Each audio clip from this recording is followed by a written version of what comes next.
Balita Now PH, mga mahahalagang ulat sa bansa.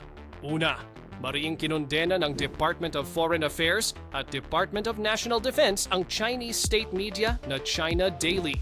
Ito ay matapos silang maglabas ng isang AI-generated video na bastos na naglalarawan sa mga Pilipino bilang mga unggoy. Giit ng pamahalaan, lumampas sa linya ng respeto ang bastos at rasistang bidyong ito na kumukutya rin sa ating makasaysayang Arbitral Award. Pangalawa, matapos ang kaniyang 3 araw na working visit sa Singapore, nakabalik na sa bansa si Pangulong Marcos Jr. Bitbit ang mga bagong kasunduan sa pamumuhunan.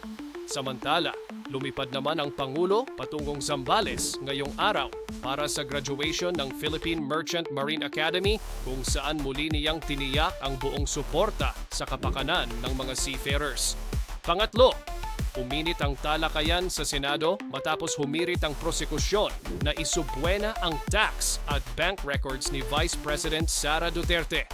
Ayon sa mga mambabatas, kailangan ng simple majority ng mga dadalong senator judge upang formal na mapahintulutan ang pagbubukas ng mga sensitibong dokumentong ito para sa paglilitis.